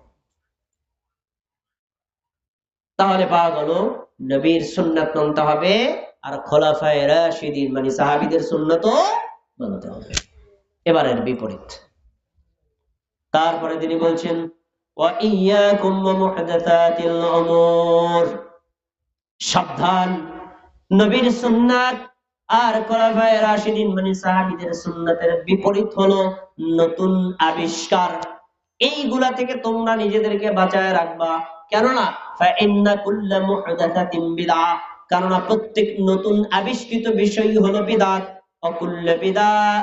অকুল্লা বিদআতিন দালালাহ, আর প্রত্যেকটা বেদাতই মানুষকে জান্নাতে নেয় না জাহান্নামে? জাহান্নামে নেয়। বেদাতের পরিণত হলো জাহান্নাম। তার মানে নবীর সুন্নাতের অনুসরণ জান্নাতের লক্ষণ, বেদাতের অনুসরণ জাহান্নামের লক্ষণ। তাই নবী সাল্লাল্লাহু আলাইহি ওয়াসাল্লাম স্পষ্ট করে বলেছেন নবীর সুন্নাত মানতে হবে, তাহলে আল্লাহ ইবাদত কবুল করবেন। সুন্নাতকে বাদ দিয়ে বেদাত অনুযায়ী করলে আল্লাহর দরবারে ইবাদত কবুল হবে না। যদিও কষ্ট করে করেছেন, যদিও দেখতে সুন্দর, যদিও সমাজের লোক এলাও বাড়ি জ্বালাও করুক, তারপরেও আল্লাহর দরবারে এর কোনো মূল্য নাই। আমরা কি নবীর সুন্নাত অনুযায়ী আমল করতে রাজি আছেন? ইনশাআল্লাহ। একটা হাদিস আপনাদের মুখস্থ আছে, মনে করাই দিচ্ছি। মুওয়াত্তা মালিকের হাদিস, রাসূল সাল্লাল্লাহু আলাইহি ওয়াসাল্লাম বলেন তারাকতু ফীকুম আমরাইন, আমি তোমাদের কাছে দুটো জিনিস রেখে যাচ্ছি। কয়টা? কথা বলুন, কয়টা? দুইটা জিনিস রেখে যাচ্ছি। এক নম্বর হলো কিতাবাল্লাহ, আল্লাহর কিতাব। আল্লাহর কিতাবের অপর নাম কি? কুরআন। বলেন কি? কুরআন। ওয়া সুন্নাত রাসূলি, আর আরেকটা হলো রাসূলের সুন্নাত মানে হাদিস। নবী সাল্লাল্লাহু আলাইহি ওয়াসাল্লামের আমল তিনি কিভাবে করেছেন, তার তরিকা, তার রাস্তা, তার নিয়ম, তার পদ্ধতি, তার মেথড, তার প্রসেস, ওই মেথড আর প্রসেসই আপনাকে ফলো করতে হবে। তার চাইতে বাড়িয়ে করলে আপনার ইবাদত আপনি আল্লাহর কাছে কবুল করাতে পারবেন না, আর গোমরাহি থেকে বাঁচতেও। নিরাপত্তা কি? আল্লাহর কোরআন মেনে নেওয়া। নিরাপত্তা কি? রাসূলের হাদিস অনুযায়ী আমল করা। কোরআন হাদিস অনুযায়ী আমল করবে যে গোমরাহি থেকে বেঁচে যাবে সে, কোরআন হাদিস মানবে না যে গোমরাহির মধ্যে ডুবে পড়বে সে। তাহলে আমরা যেটা বুঝতে পারলাম যে আমরা সব সময় নবীকে কপি করব, তার সুন্নাতের বিপরীত আমরা কোনো আমল করব না। এখন প্রশ্ন হলো সুন্নাত কাকে বলে? এটা আমরা অনেকে বুঝি না। সুন্নাত হলো, সুন্নাত শব্দটা এক বছর বহু বছরের সুনান। সুন্নাত অর্থ হলো পদ্ধতি। কার পদ্ধতি? নবী মুহাম্মদ সাল্লাল্লাহু আলাইহি ওয়াসাল্লামের পদ্ধতি। তো এই পদ্ধতি আপনি কিভাবে বুঝবেন? খেয়াল করে শুনুন। নবী সাল্লাল্লাহু আলাইহি ওয়াসাল্লাম যে কাজ একা একা করেছেন সেটা একা একা করা সুন্নাত, যেটা জামাতের সাথে করেছেন সেটা জামাতের সাথে করা সুন্নাত, যেটা তিনি শর্ত সাপেক্ষ করেছেন সেটা শর্ত সাপেক্ষে করা সুন্নাত, যেটা তিনি শর্তবিহীন ভাবে করেছেন সেটা শর্তবিহীন ভাবে করা সুন্নাত, যেটা তিনি নির্দিষ্ট স্থানে করেছেন সেটা স্থানে করা সুন্নাত, যেটা তিনি নির্দিষ্ট সময়ে করেছেন সেটা নির্দিষ্ট সময়ে করা সুন্নাত। নবী যদি কোনো জায়গায় নির্দিষ্ট করে না করেন তাহলে সেটা আমভাবে করা সুন্নাত। এক কথায় তিনি যেভাবে যেখানে যতটুকু যেই সিস্টেমে যে জায়গায় যা করেছেন সেখানে ততটুকু সেভাবে ওই পদ্ধতিতে করাই হলো সুন্নাত। আর এর বিপরীত হলো বিদআত। আসলে বিদআত বোঝানোর জন্য একটা উদাহরণ দিয়ে একদম পানির মতো পরিষ্কার হয়ে যাবে, তাহলে আপনি বুঝতে পারবেন বিদআত জিনিসটা কোথায় কার্যকর হয়। আচ্ছা, আমরা টয়লেটে প্রবেশ করার আগে একটা দোয়া পড়ি। দোয়াটা কি আপনাদের জানা আছে? বলেন দি। আল্লাহুম্মা ইন্নী আউযু বিকা মিনাল খুবুসি আল খাবাইস। দোয়াটা সহিহ, নিশ্চিত, এতে কোনো সন্দেহ নেই। আচ্ছা, এখন আরেকটা প্রশ্ন, আমরা মসজিদে ঢোকার আগে একটা দোয়া পড়ি। দোয়াটা কি? আল্লাহুম্মা ইফতাহ লি আবওয়াব রাহমাতিক। খেয়াল করে শুনবেন। আচ্ছা, আমরা মসজিদে ঢুকলাম, ঢোকার আগে দোয়াটা পড়ছি, তখন কি শুধু মুখে পড়ি না হাত তুলে তারপরে করি? শুধু মুখে বলি, হাত তুলি না। আমরা যখন টয়লেটে প্রবেশ করি তখন কি হাত তুলে আল্লাহুম্মা ইন্নী আউযু বিকা মিনাল খুবুসি এভাবে বলি না শুধু মুখে বলি? কেন হাত তুলে করলে দোষ কি? আমি আজ থেকে হাত তুলে করবো, টয়লেটে ঢোকার আগে হাত তুলে, মসজিদে ঢোকার আগে হাত তুলে। হুকুম হবে কি? বিদআত। আমি কিন্তু দোয়াই পড়ছি, দোয়াটা সহি, দোয়াতে কোনো সন্দেহ নাই, কিন্তু নবী হাত তুলে নাই, আমি হাত তুলছি, কি হয়েছে? বিদআত। তাহলে বিদআতের কি সংজ্ঞা পাওয়া গেল? নবী যেই তরিকায় ইবাদত করেছেন ওটা হলো সুন্নাত, তারতে একটু বাড়ায়া করা কি? বুঝেন নাই কি? বলেন বুঝেন নাই কি? আমার উদাহরণ বুঝেন নাই? তার মানে নবী সাল্লাল্লাহু আলাইহি সাল্লাম দোয়া করেছেন, তিনি হাত তুলেও করেছেন, হাত না তুলেও করেছেন, তিনি সম্মিলিত করেছেন, একাকীও করেছেন। যেখানে তিনি হাত তুলে করেছেন ওখানে হাত তোলাটা সুন্নাত, যেখানে হাত না তুলে করেছেন ওখানে হাত না তুলে করা সুন্নাত, যেখানে একা একা করেছেন ওখানে একা করা সুন্নাত, যেখানে সম্মিলিত করেছেন সেখানে সম্মিলিত করা সুন্নাত, যেখানে তিনি যা করেছেন তার একটু উল্টা করা কি? আমরা বুঝেন নাই মনে? আর আমার নবী যদি হাত না তুলে আমি তুলি কি হবে? বিদআত হবে। নবী যদি হাত তুলে আমি না তুলি কি হবে? বিদআত হবে। নবী যদি একা একা করে আমি যদি সম্মিলিত করি কি হবে? বিদআত হবে। নবী যদি সম্মিলিত করে আমি যদি একা একা করি কি হবে? বিদআত হবে। তার মানে ইবাদতের পদ্ধতির মধ্যে বিদআত। আর জেনে রাখেন আমাদের সমাজে যদি 100 বিদআতের তালিকা করা হয় তার মধ্যে 90টাই পদ্ধতিগত বিদআত, 90টাই পদ্ধতিগত বিদআত। আরেকটা উদাহরণ আরো ক্লিয়ার হবে। রাসূলুল্লাহ সাল্লাল্লাহু আলাইহি সাল্লাম যেই শব্দ দিয়ে যেখানে যতটুকু জিকির আজকার দোয়া করেছেন সেই শব্দ দিয়ে সেখানে ততটুকু দোয়া করা সুন্নাত, একটু ডিসপ্লেস করা হলো বিদআত। ঘুমানোর আগে আমরা একটা দোয়া পড়ি, আল্লাহুম্মা বিসমিকা আমুতু ওয়া আহইয়া। এই দোয়াটাই আমরা জানি, কিন্তু রাসূল সাল্লাল্লাহু আলাইহি ওয়াসাল্লাম থেকে প্রায় 13টা দোয়ার জিকির বর্ণিত হয়েছে তিনি ঘুমানোর আগে পড়তেন। তার ভিতরে একটা হলো আল্লাহুম্মা আসলামতু নাফসি ইলাইকা ওয়া ফাওয়াদতু আমরি ইলাইকা ওয়া আলজাতু যহরি ইলাইকা রাহমাতান ওয়া রাহমাতান ইলাইকা লা মালজা ওয়া লা মানজা ইল্লা ইলাইকা আল্লাহুম্মা আমানতু বিকিতাবিকাল্লাযী আনজালতা ওয়া বিনাবিয়িকাল্লাযী আরসালতা। খেয়াল করে শুনেন শব্দটা, আলেমরা ভালো বুঝবে, আপনারাও বুঝবেন, খেয়াল করবেন। পরে এই দোয়াটা বারা ইবনে আযিব রাদিয়াল্লাহু তাআলা আনহুকে শিখাই দিয়েছেন আমাদের নবী। এখন বারা ইবনে আযিব রাসূলের সাথে একটু মতভেদ করছেন। রাসূল বলছেন তুমি বলবা অবিন্নাবিয়িকাল্লাযী আরসালতা, আমি ওই নবীর উপর ঈমান আনলাম যাকে আপনি পাঠিয়েছেন। সবাইকে আমার কথা শুনতেছেন? নবী এই কথা বলছেন কি আমাদের নবী, তুমি নবী বলবা। আর বারা বলছেন অবি রাসূলিকাল্লাযী আরসালতা, আমি নবী বলবো না, আমি বলবো অবি রাসূলিকাল্লাযী আরসালতা, আমি ওই রাসূলের উপর ঈমান আনলাম যে রাসূলকে আপনি পাঠিয়েছেন। দুইজনের মধ্যে মতভেদ বলেন। আমাদের নবী বলছেন শব্দটা হবে নবী, বারা ইবনে আযিব বলছেন শব্দটা হবে রাসূল। খেয়াল করে শুনুন, এখন আমাদের নবী কি শুধু নবী না রাসূল? তিনি নবীও রাসূলও। নবীদের চাইতে রাসূলের সম্মান কম না বেশি? তা বারা ইবনে আযিব বলছেন আমি নবী বলবো না রাসূল বলবো, আপনি রাসূল। আর আমাদের নবী বলছেন তুমি নবী বলবা। এরপরে বারা ইবনে আযিব কি বলছেন, বারা না, রাসূল বলা যাবে না, নবী বলবা। এ দ্বারা কি বোঝা গেল? বোঝা গেল এই আল্লাহর রাসূল যতগুলো দোয়া জিকির করেছেন নিজের থেকে একটা শব্দ বলেন নাই, আল্লাহ শিখাইয়া দিয়েছেন ওই শব্দগুলো বলছেন।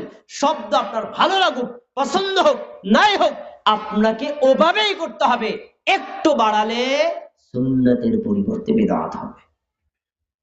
কোন যুক্তি চলবে না। আমি রাসূল বললাম দোষ কি? দোষ নবী করে নাই, তুমি বললা কেন? সুন্নাত আর বেদাত যদি কোনো মানুষ বোঝে, ইসলাম ধর্ম বুঝে যাবে। আর সুন্নাত আর বেদাতের পার্থক্য যদি বোঝে, মানুষ হেদায়েত পেয়ে যাবে। সুন্নাত আর বেদাতের মধ্যে পার্থক্য আলেমরাই বোঝে না, সাধারণ মানুষ বাদ। কোন যুক্তি চলবে না, নবীকে কপি করতে হবে, তিনি যা বলেছেন ওইটাই, পরিবর্তন করা যাবে না। এই জন্য জিকির, আজকার, নিয়ম কানুন কোনটাই যুক্তি দিয়ে বাড়ানো যাবে না, যুক্তি দিয়ে কমানো যাবে না। কমালে বেদাত, বাড়ালে বেদাত, তাকে কপি করলে হবে কি? সুন্নাত। তাহলে আমরা কি নবীর সুন্নাত মেনে চলবো না বাড়াবো? সুন্নাত মেনে চলবো না কমাবো? যদি আপনি বাড়ান, আপনি কমান, আপনার ইবাদত আল্লাহর দরবারে কবুল হবে না। বেদাত কি? আমার ভাই এসার আগে একজন ভাই বলছেন, আমি একটু বলি বেদাত কি। এই যদি আমি বলি, ইমাম আবু হানিফা রাহিমাহুল্লাহ কিভাবে বলেছেন, ইমাম মালিক রাহিমাহুল্লাহ কি সংজ্ঞা দিয়েছেন, এরকম অনেক উক্তি দেওয়া যাবে, কিন্তু সরাসরি আমাদের নবী কে বলেছেন দেখেন, আপনি আরো পরিষ্কার হয়ে যাবেন। সহিহ বুখারীর হাদিস বলছি, রাসূল সাল্লাল্লাহু আলাইহি ওয়াসাল্লাম বলছেন, মান আমিলা আমালান লাইসা আলাইহি আমরুনা ফাহুয়া রাদ। যে ব্যক্তি এমন একটা আমল করলো যেই আমলটা আমাদের আমল না। আমালান, মান ফাআলা ফি'লান বলেন নাই। ফেল এই শব্দটা আম, দুনিয়াবী কাজের ক্ষেত্রে ব্যবহার হয়, আখিরাতের কাজের ক্ষেত্রে ব্যবহার হয়। আর আমল শব্দটা খাস শুধু নেকের কাজের ক্ষেত্রে ব্যবহার হয়। তিনি কথা বলেন নাই মান ফাআলা ফি'লান, তুমি যে কাজ করো আমি না করলে বেদাত। তাহলে আমাদের নবী তো কোনোদিন পাট চাষ করে নাই, বেদাত হবে না। আমাদের নবী তো মোবাইল ব্যবহার করে নাই, বেদাত হবে না। আমার নবী কোন সময় চশমা ব্যবহার করে নাই, বেদাত হবে না। আমার নবী কোনোদিন মাইক্রোফোন ব্যবহার করে নাই, বেদাত হবে না। কারণ দুনিয়াবী কোনো বিষয়কে তিনি বেদাত বলেন নাই। তিনি কি বলছেন? মান আমালা আমেলান, নেকির আশায় পরকালীন মুক্তির জন্য যে কোনো যদি আমল করে, ওই আমলটা আমি না করি বেদাত, সাহাবীরা না করে বেদাত। আমলটা দেখতে সুন্দর হলে বেদাত, তারপর রাদ্দুন, ওইটাই প্রত্যাখ্যাত। এক কথায় মানুষের দুনিয়াবী জীবন পরিবর্তন হবে, আখিরাতের জীবনে এক চুল পরিবর্তন হবে না। রাসূলের জামানায় সালাত ছিল যেমন, আজকে হবে তেমন, কিয়ামত পর্যন্ত একই সিস্টেম। রাসূলের জামানায় সিয়াম ছিল যেমন, আজকে হবে তেমন, কিয়ামত পর্যন্ত একই সিস্টেম হবে, কোন সিস্টেমের পরিবর্তন হবে না। রাসূলের জামানায় আল্লাহ রাসূল হজ করতে গেছেন উঠে, বর্তমানে যায় কি প্লেনে। পরিবর্তন হবে কেন? এটা ইবাদত নয়, এটা হলো ইবাদতের উপকরণ, ইবাদতের মাধ্যম, ইবাদতের উপকরণ পরিবর্তন হবে। ইবাদত একশন পরিমাণ বাড়ানো যাবে না, কমানো যাবে না। তা আমরা অনেকে উপকরণ রে ইবাদত মনে করি না। উপকরণ ইবাদত নয়, ইবাদতের মধ্যে কোনো কিছু বাড়ানো যাবে না। ইবাদতের করার জন্য যদি কোনো উপকরণ হয়, সেটা পরিবর্তন হতে পারে। আমরা মসজিদে গেলে ট্যাপ ছেড়ে ওযু করি, তাই না? রাসূল সাল্লাল্লাহু ট্যাপ ছেড়ে ওযু করছেন, বিদআত হবে না। ওযু করা আমার জন্য ফরজ। আমাদের নবী ওযুতে যতটুকু যে অঙ্গগুলো ধুয়েছেন, যতটুকু মাসা করেছেন, ততটুকু করা আমার জন্য ফরজ। কিন্তু নবী যদি এমনি পাত্রে ওযু করেন, আমি যদি ট্যাপ ছেড়ে ওযু করি, বিদআত হবে না। কারণ এইটারে কেউ ইবাদত মনে করে না, এটা উপকরণ। উপকরণ পরিবর্তন হবে, ইবাদতের মধ্যে একচুল পরিমাণ ডিসপ্লেস করলেই কি হবে? বেদাত। আর বেদাত অত্যন্ত ভয়ঙ্কর। বেদাত কোনোভাবেই একজন মুমিন মুসলিম করবে না। যারা বেদাতের সাথে সম্পৃক্ত, শুনুন মাত্র 2টা হাদিস বলি, আপনার কলিজা দেবে যাবে যদি আপনি বুঝতে পারেন হাদিস 2টার গভীরতা কত বেশি।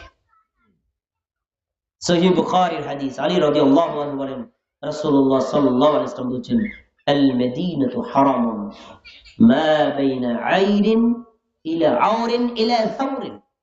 শোনো, মদিনা হলো একটা সম্মানিত জায়গা। আওর থেকে সাওর পর্যন্ত যে মধ্যবর্তী জায়গাটা আছে, এটা স্পেশাল, সম্মানিত। ফামান আহদাসা ফিহা হাদাসান, যে ব্যক্তি সেখানে বেদাত করবে, একাল করে শুনুন, বেদাত করবে না, নিজে করেছে। ওমান আওয়া মুহাদিসান, নিজে করে নাই, বেদাতিকে আশ্রয় দিয়েছে। আমি নিজে বেদাত করলাম, একটা অপরাধ। বেদাতিকে আশ্রয় দিলাম, ডাবল অপরাধ। তো বেদাত করা অথবা বেদাতিকে আশ্রয় দেওয়া, এই দুইটা কাজ যদি করে অথবা দুইটার একটা করে, ফাআলাইহি লা'নাতুল্লাহ, ওই ব্যক্তির উপর আল্লাহর অভিশাপ বর্ষিত হয়। নাউযুবিল্লাহ। আল্লাহর অভিশাপ পেয়ে টিকে থাকতে পারবেন কে? কে টিকে থাকতে পারবেন? কেউ টিকে থাকতে পারবেন না। বেদাত কত বড় ভয়ঙ্কর! এক। দুই নম্বর, ওয়াল মালাইকাতি, ওই ব্যক্তির উপর সমস্ত ফেরেশতাদের অভিশাপ পতিত হবে। বেদাত কেন করলো? ওয়ান্নাসি আজমাইন, সারা পৃথিবীতে যত মানুষ আছে সমস্ত মানুষের বদদোয়া, অভিশাপ, লানত ওই ব্যক্তির উপর পতিত হয়। খেয়াল করে শুনুন তো, একটু ভাবেন তো, আল্লাহর অভিশাপ, ফেরেশতাদের অভিশাপ, সমস্ত মানুষের অভিশাপ, এই অভিশাপ পেল যে, তার অপরাধটা ছোট না বড়? কত বড় ভয়ঙ্কর অপরাধ সে করেছে। আর আমরা বেদাতকে কিচ্ছু মনে করি না। এই মেয়ে সুন্নাত বেদাত এত এত লাফালাফি করো কি জন্য? কত আকাম কুকাম, গান বাজনা, অন্যায় কাজ চলে দেখো না। আরে ভাই, ওইটা তো অপরাধ, আমরা সবাই জানি। বেদাত তো মানুষ অপরাধ হিসেবে করে না, নেকের কাজ হিসেবে করে। কিন্তু নবী করে নাই, করলো কেন? রাসূল করে নাই, করলো কেন? সাহাবীরা করে নাই, করলো কেন? এটার দ্বারা তো সে জাহান্নামের কঠিন অপরাধী হচ্ছে। এজন্য বেদাত ভয়ঙ্কর। পরের চ্যাপ্টার আরো কঠিন। লা ইউকবালু মিনহু আদলুন ওয়ালা সারফুন, এই ব্যক্তি ফরজ আমলও আল্লাহর দরবারে কবুল হবে না, আর এই লোকটা নফল আমলও আল্লাহর দরবারে কবুল হবে না। নামাজ পড়েন, হবে না। হজ করেন, হবে না। যাকাত দেন, হবে না। অন্য কোন জিকির আজকার করেন, কোনটাই আল্লাহর দরবারে কবুল হবে না। অপরাধ কি? বেদাত করলেন কেন? অপরাধ কি? বেদাতকে আশ্রয় দিলেন কেন? এই হাদিসে কি বোঝা যায়? বেদাত কি ভালো কাজ না খারাপ কাজ? শুধু খারাপ না, জঘন্যতম কাজ। আরেকটা হাদিস শুনে তার বুঝতে পারবেন, বেদাতি ব্যক্তি কখনোই আমাদের নবী সাল্লাল্লাহু আলাইহি ওয়াসাল্লামের সুপারিশ হবে না। বুখারীর হাদিস বলছে, রাসূলুল্লাহ সাল্লাল্লাহু আলাইহি ওয়াসাল্লাম বলেন, আমি তোমাদের আগে হাউজে কাউসারে পৌঁছে যাব। মান মাররা আলাইয়া শারিবা, যে আমার পাশ দিয়ে গমন করবে, আমি তাকে হাউজে কাউসার থেকে পানি দেব, পান করবে। মান শারিবা লাম ইয়াযমা আবাদান, একবার যে হাউজে কাউসারে পানি খাবে, জান্নাতে ঢোকার আগে পানির পিপাসাই লাগবে না। তাহলে হাউজে কাউসারের পানির মান মর্যাদা কম না বেশি? তাই এভাবে আমি পান করাতে থাকবো, পান করাতে থাকবো। ইতিমধ্যে ইতিমধ্যে তারা আর আমার মাঝখানে একটা পর্দা পড়ে যাবে, একটা দেয়াল পড়ে যাবে। মানে নবী থামো, আর পানি পান করানো যাবে না। তা আমি তো নিজের চোখে দেখতেছি কত মানুষ আমার পানি পান করার জন্য অপেক্ষমান।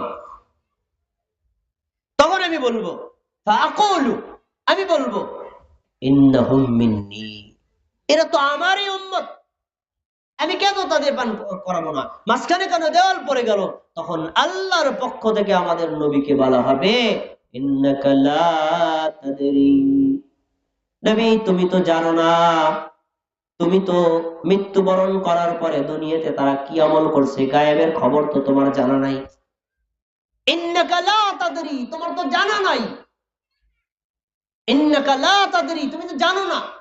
আমি বলছি, ইন্নাকা লা তাদরি, তুমি মৃত্যুবরণ করার পরে, দুই হাদিসে দুই ধরনের শব্দ আছে, তারা আহাদাসা, বিদআত করেছে, বাদদালা দ্বীন, ধর্ম পরিবর্তন করেছে, নতুন নতুন বিদআত আবিষ্কার করেছে। এই কথা শোনার পরে আল্লাহর রাসূল এত রাগ করবেন, এত রাগ করবেন, এত রাগ করবেন। ফাআকুলু, তখন আমি বলবো, সুহকান সুহকান লিমান বাদদালা দীনি, সুহকান সুহকান লিমান গায়্যারা বাদি, গেট আউট, বেরিয়ে যাও, সরে যাও, তারা তোমরা যারা আমার পরে আমার ধর্ম পরিবর্তন করছো। জানতা এটা আমার সুন্নাত, ওই সুন্নাত পাল্টে অন্য তরিকায় আমল করছো কেন? বের করে দিবেন। পানি তো পান করাবেন না, তাদেরকে দূর দূর করে তাড়ায় দিবেন। তার মানে নবীর সুপারিশ পাওয়া যাবে না। কে নবীর সুপারিশ পাওয়া যাবে? যাবে না। এই দুইটা হাদিস যদি কেউ চিন্তা করে, বেদাতের নিকটবর্তী হবে না। এই জন্য সুন্নাত আর বেদাত ঠান্ডা মাথায় বোঝার জিনিস। গ্রুপিং করা, মারামারি করা, যুদ্ধ বিদ্রোহ করা, এগুলো করে সুন্নাত বেদাত বোঝা যাবে না। সুন্নাত বেদাত বোঝা যাবে না। হ্যাঁ, আজকে যে লোক আসছে, আজকে আমরা ধর্মুতারে ধর দেখি কোনটা ধরে, এগুলো করে মানে বেদাত বোঝা যাবে না। এটা হলো চিকন বুদ্ধি দিয়ে কোরআন হাদিস পড়ে তারপরে অনুভব করতে হবে যে বেদাত অত্যন্ত ভয়ঙ্কর, তার ধারে কাছে আমরা যাব না। আজকে আমি আপনাদের একটা সুন্দর কথা বলবো, আমলের কথা। অনেক কথাই তো বললাম, অনেকে আমার রাগ করছেন। আমলের কথা বলে কথাগুলো নেমে যাব। কিছু আমল আপনাদের দিতে চাই, রাজি আছেন তো ইনশাআল্লাহ? সুন্নতি আমল।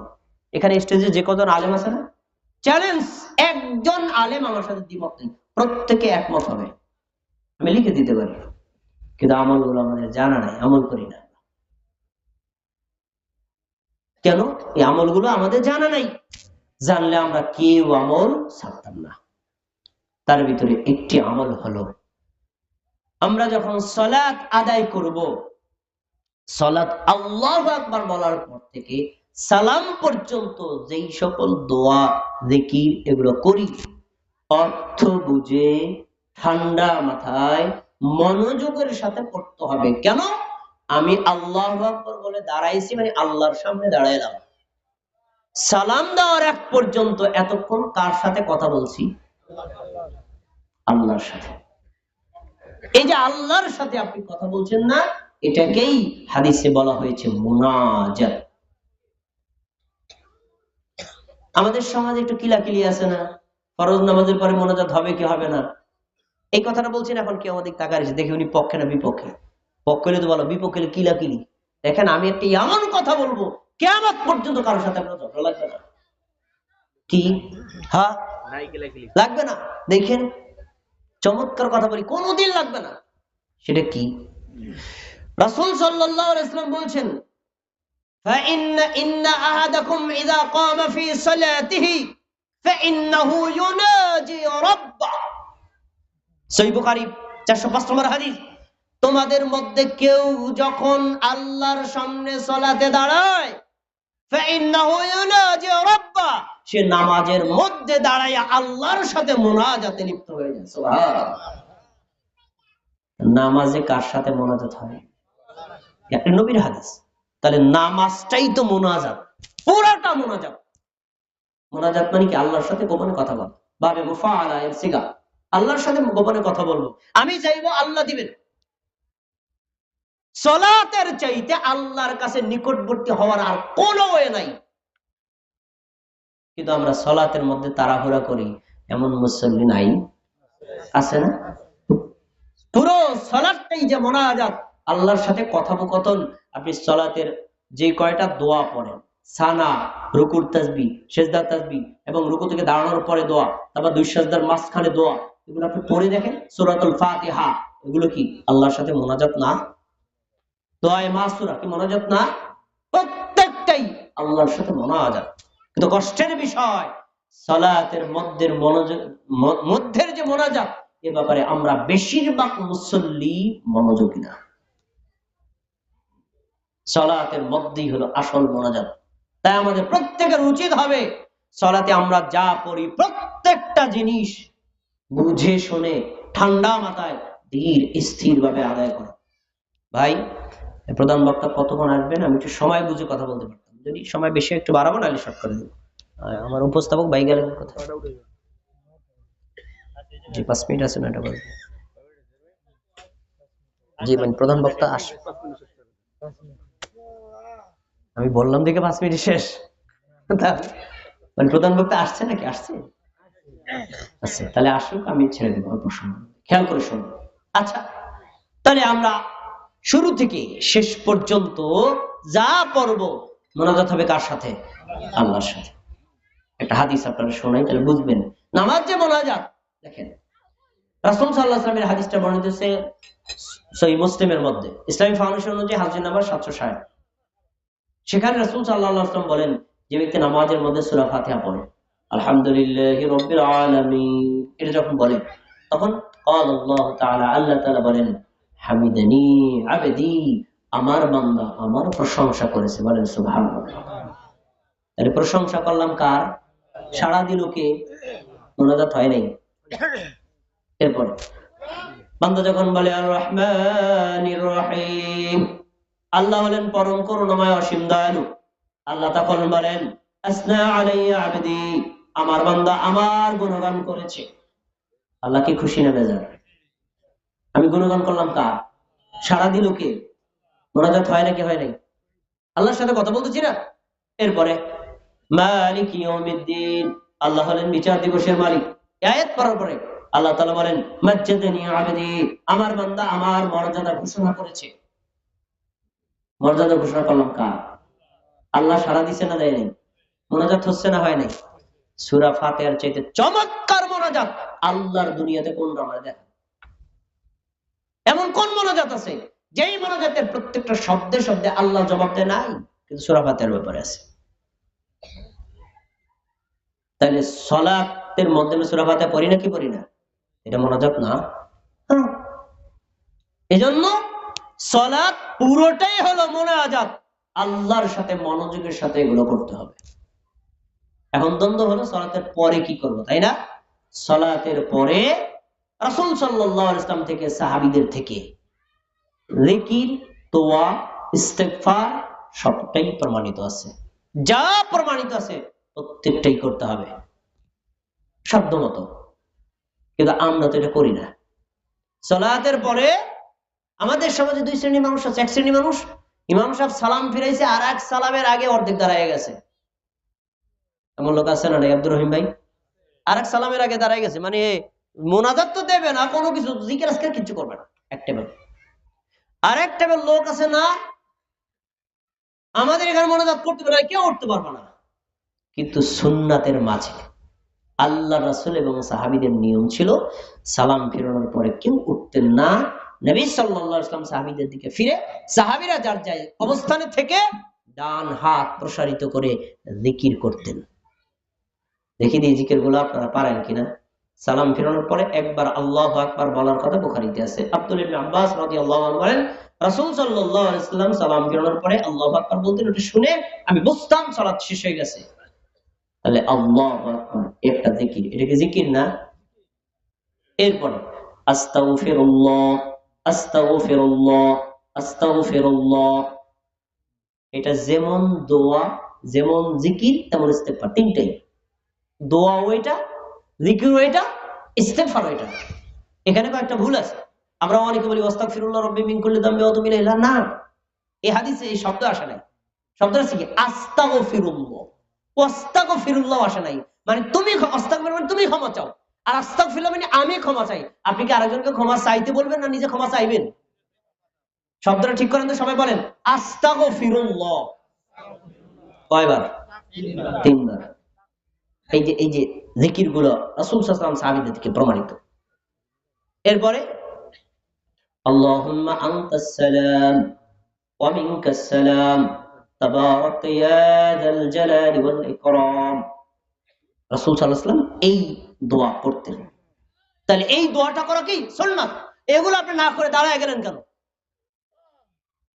এরপরে আরো আছে লা ইলাহা ইল্লাল্লাহু ওয়াহদাহু লা শারীকা লাহু লাহুল মুলকু ওয়া লাহুল হামদু ওয়া হুয়া আলা কুল্লি শাইইন কাদির। এটা যেমন দোয়া, তেমন জিকির, তেমন ইস্তিগফার, একই। তারপরে আরেকটা বলতেন আল্লাহুম্মা লা মানিআ লিমা আতাইতা ওয়া লা মু'তিয়া লিমা মানা'তা। আল্লাহ, আপনি যদি কাউকে কিছু দেন পৃথিবীর কেউ ঠেকাতে পারে না, আর আপনি যদি না দেন কেউ দিতেও। এটাও তো একটা মুনাজাত, এটাও তো একটা দোয়া। কয়জনে করেন? করেন না। এরপরে আর আছে আল্লাহুম্মা আ'ইন্নি আলা যিকরিকা ওয়া শুকরিকা ওয়া হুসনি ইবাদাতিক। হে আল্লাহ, আমি আপনার কাছে সাহায্য চাই আপনার জিকির করার ব্যাপারে, অশুকরিকা আপনার কৃতজ্ঞতা প্রকাশের ব্যাপারে, অহস্রে ইবাদাতিক সুন্দর ইবাদত করার ব্যাপারে কার কাছে সাহায্য চাই? এটা কি মোনাজাত না? এই তো দোয়া চলতেছে, মোনাজাত চলতেছে। এরপরে রব্বিকিনি আযাবাকা ইয়াওমা তাজমাউ ইবাদাক, আমার রব কিয়ামতের দিন সমস্ত বান্দাদেরকে যখন আপনি কিয়ামতের দিন উঠাবেন, সেদিন আপনি আমাকে আপনার আযাব থেকে রক্ষা করবেন। এটা কি দোয়া না? এটা কি মোনাজাত না? এটা কি জিকির না? এগুলো তো কেউ করে না। আর একটা সবাই আপনারা পারেন, আপনাদের আলেমরা পড়েন, সুবহান রাব্বিকা রাব্বিল ইজ্জাতি আম্মা ইয়াসিফুন ওয়া সালামুন আলাল মুরসালিন আলহামদুলিল্লাহি রাব্বিল আলামিন। এটাও আমাদের নবী পড়তেন, সাহাবীরা পড়তেন। প্রশ্ন আপনাদের কাছে, এগুলো কি সুন্নাতের পরে না ফরজের পরে? 5 ওয়াক্ত ফরজের পর সুন্নাতকে সামনে রেখে, সুন্নাত এইগুলো জিকির করা শেষ, দাঁড়ায় এবার সুন্নাত পড়বেন, সুন্নাত পড়া শেষ, এবার আপনি হাত তুলে আল্লাহর কাছে দোয়া করেন, আল্লাহর কাছে দোয়া করেন, আপনার যা মনে চায় তাই করেন। কিন্তু আমরা কি করি, সালাম ফিরানোর পরে দাঁড়ায় গিয়ে সুন্নাত পড়লাম, সুন্নাত পড়ে কোন সময় মসজিদ থেকে বের হবে জিকিরের ধারক কাছেও নাই, এমন মুসল্লি কি নাই? আছে। এরা সুন্নাত বোঝে নাই। এবার দেখেন মুসনাদে আহমদের হাদিস বলছি, ওমর ইবনে খাত্তাব রাদিয়াল্লাহু তাআলা একদিন জামাতের সাথে আমাদের নবীর পিছনে সালাত আদায় করছিলেন, ইমাম ছিলেন মুহাম্মদ সাল্লাল্লাহু আলাইহি সাল্লাম।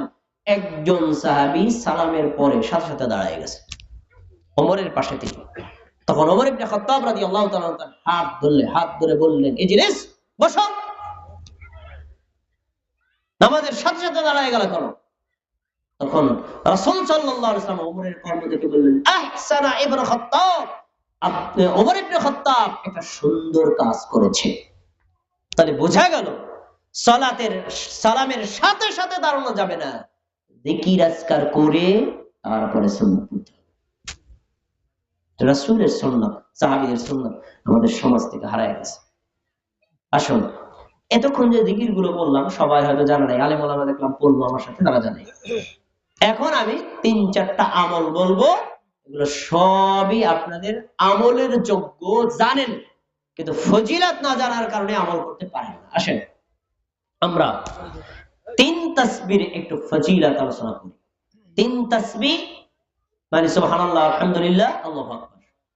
প্রত্যেক ফরজ সালাতের পরে 3 তাসবিহ আমাদের পড়া উচিত, তারপরে সুন্নাত পড়ে এরপরে আমরা যার যার মতো বিদায় নিব। তাই এই 3 তাসবিহ গুলো আমাদের সমাজে আছে, কখন ফজরের পর কেউ পড়ে, আসরের পর পরে, বাকি 3 ওয়াক্তে পড়ে না। তো নিয়ম 5 ওয়াক্ত ফরজ সালাতের পরে এই 3 তাসবিহ পড়া। আসুন আমি একটু মনে করাই দিই আপনাদের।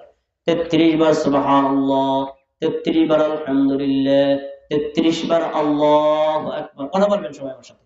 3 33 এ কত হয়? 99, তাই না? বুখারীর এই হাদিসটা এই 99 কথাই আছে। আসার পরে কি আসছে? রাসূলুল্লাহ সাল্লাল্লাহু আলাইহি ওয়াসাল্লাম বলেছেন, কোন আল্লাহর বান্দা বান্দি যদি প্রত্যেক ফরজ সালাতের পরে 33 বার সুবহানাল্লাহ, 33 বার আলহামদুলিল্লাহ, 33 বার আল্লাহু আকবার 99 সংখ্যার জিকিরটা করে, ওই ব্যক্তির আমলনামায় আল্লাহ তাআলা দেখেন হজের নেকি, ওমরার নেকি, যাকাতের নেকি, দানের নেকি, জিহাদের নেকি লিখে দেবেন। এই জিকিরটা কয়টা আমলের নেকি পাওয়া যাবে? 5টা নেকি পাওয়া যাবে। 1 নম্বর আমল। 2 নম্বর, 33 বার সুবহানাল্লাহ, 33 বার আলহামদুলিল্লাহ, 33 বার আল্লাহু আকবার। কত হইছে? 99। আগের সাথে মিলছে না? একটু পার্থক্য করার জন্য একবার বলবেন, লা ইলাহা ইল্লাল্লাহু ওয়াহদাহু লা শারীকা লাহু, লাহুল মুলকু ওয়া লাহুল হামদু ওয়া হুয়া আলা কুল্লি শাইইন কাদির। এই এক আগের 99 কত হইছে ভাই? 100। সহিহ মুসলিমের হাদিস, রাসূল সাল্লাল্লাহু আলাইহি ওয়াসাল্লাম বলেন, যে ব্যক্তি এই 100 সংখ্যার জিকিরটা করবে, ওই ব্যক্তির পাপ যদি সমুদ্রের ফেনার সমান হয়, গুফিরা লাহু, ওই ব্যক্তির সমুদ্রের ফেনার সমান পাপ আল্লাহ ক্ষমা করে দিবে।